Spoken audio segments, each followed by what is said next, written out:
My name is Maya. I'm 30 years old. I have a daughter named Liana. She's 7, and she is the light of my life. For 10 years, I was married to Ethan, the man I believed would grow old with me. He was my love, my partner, my safe place. I trusted him with every part of my heart. For years, we lived what felt like a quiet, stable love story. We weren't perfect, but we laughed often. We held each other through losses and wins. I used to believe that love, if strong enough, could survive anything. But I was wrong. It started on a Friday night. Ethan was invited to a birthday party for his best friend, Darren. I had a sore throat, a slight fever, nothing serious, just enough to make me stay home. Ethan kissed my forehead gently before leaving and said, "Don't wait up. I might be late." I smiled, pulled the blanket tighter around me, and said, "Have fun.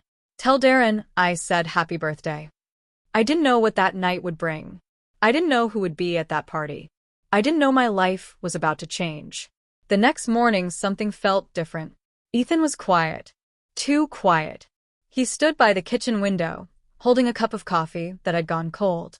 He didn't look at me, didn't say good morning, just stared outside like the world had gone gray. I stepped closer and asked softly, "Is everything okay?" He turned to me slowly, guilt etched into every line of his face. "Maya," he started. His voice cracked. "I have to tell you something." He paused. I could see the war in his eyes. Then he said it. "I kissed Rachel last night." My stomach dropped. Rachel, his ex-girlfriend. The one he once said had hurt him, manipulated him, broke him. The woman he swore he'd never even speak to again. I took a step back. "Rachel, she was at the party?" He nodded. "She came with someone. I didn't know she'd be there." I whispered, "And you kissed her?" He flinched. "She came close. I was drinking. I didn't stop it. It just happened." That phrase, "it just happened," made my blood boil. I stared at him, frozen. "It just happened? You didn't trip and fall onto her lips, Ethan. You made a choice." "It was a mistake," he whispered. "One time. Please forgive me." The world around me blurred. The pain hit fast, like a wave crashing through my ribs. My vision darkened, and I felt the ground shift beneath me. I screamed. I cried. I told him to get out. He begged. But I didn't want to hear another word. "This house is mine," I said coldly. "I bought it before we married. Leave." He tried to speak, but I shoved his bag into his chest and opened the door. He stood there for a second, broken, then walked out. Liana wasn't home. She was at my parents' for the weekend. Thank God she didn't see the fight, didn't see her mother fall apart. The next few days, Ethan called. He sent messages. Long ones. Short ones. Desperate ones. "Maya, I'm sorry. I love you. I love Liana. Please give me a second chance." I didn't answer. Then Margaret, his mother, called. "Maya," she said kindly, "don't be angry. Men make mistakes." I stayed silent. "My husband once had a girlfriend too," she continued. But I stayed. I forgave. And now we're fine. I breathed slowly and said, "I don't want to live with a man who kisses other women." "Think about Liana," she pleaded. "A girl needs her father." "She still has a father," I said. "But I won't let her see me accept betrayal.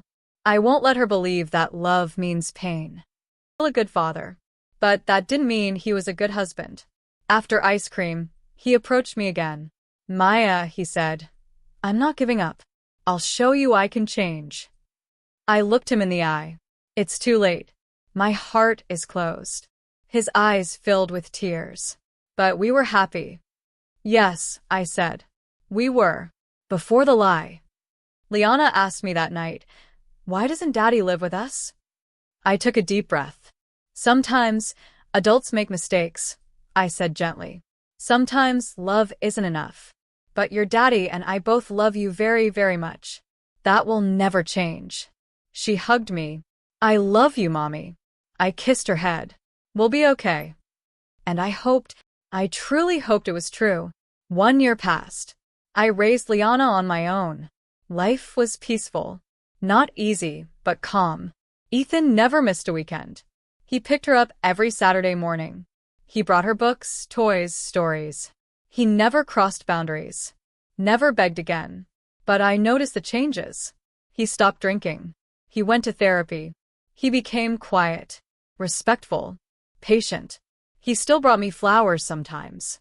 He never expected anything in return. He just waited. One sunny afternoon, he came early. Liana was in the garden. Ethan helped me pull out weeds, trim the roses. We didn't speak much. Then, as the sun dipped behind the trees, he turned to me. "Maya," he said, "can I talk to you?" I nodded. "I miss our family. I miss being your husband. I know I broke us. But I've changed. I'll never make you feel that way again. I love you. I always will." I looked at him. I remembered the pain, the betrayal. But I also saw the man he was now. I looked at Liana, running through the grass, laughing with her doll. My heart beat faster. "I forgive you," I said. His eyes widened. "You do?" Yes. "And I want us to be together again. Not because I'm weak, Ethan, but because I choose you now, with clear eyes. I believe in second chances." He pulled me into his arms and cried into my shoulder. Liana ran to us. Mommy? Daddy? "Are you happy?" I knelt down and said, "Yes, baby. We're happy.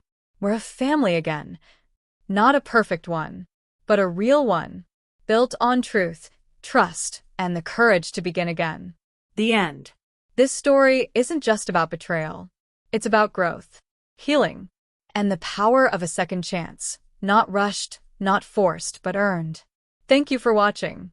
If this story touched your heart, please like, share, and subscribe for more powerful stories to help you learn English, feel deeply, and reflect on life.